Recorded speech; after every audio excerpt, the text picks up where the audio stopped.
উড়ান ধারাবাহিকের আজকের পর্বে আমরা দেখতে পাবো মহারাজ এসে গুন্ডাদের মেরে সবাইকে বাঁচায়।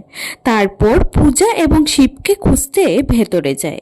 তখন হঠাৎই দেখতে পায় পূজা জ্ঞান হারিয়ে পড়ে আছে, যা দেখে মহারাজ পূজার চোখ মুখে জল ছিটিয়ে জ্ঞান ফিরিয়ে আনে। তখন পূজা মহারাজকে বলে শিব খুব বিপদে আছে।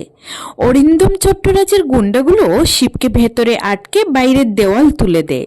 তখন মহারাজ দেওয়াল ভেঙে শিবকে উদ্ধার করে বের করে আনে। তারপর ওকে নিয়ে হসপিটালে যেতে চায়।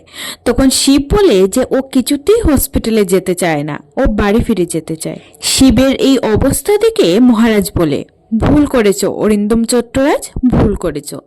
আজ তুমি আহত শার্দুলকে জাগিয়েছ, আর তার ফল তোমাকে পেতেই হবে। আজ তোমার জীবনের শেষ দিন হবে। তখন শিব মহারাজকে বলে যে ও ছিয়াকে ভালোবাসে না এবং ও ওকে বিয়েও করতে চায় না। যা শুনে মহারাজ মনে মনে বলে, ছিয়া দ্য লিটল এঞ্জেল, বন্ধুত্বের এই প্রতিদান পাবো আশা করিনি, তোমার থেকে অন্তত এটা আশা করিনি। তারপর শিবকে নিয়ে বাড়ি ফিরে যায়। কিছুক্ষণ পর ছিয়া সেখানে আসে। ছিয়াকে দেখে মহারাজ বলে, ছিয়া তুমি এখানে কেন? নিজের বড়লোক বাবার বাড়িতে ফিরে যাও, আমার ভাইয়ের বিপদ আর বাড়িও না শুধু শুধু।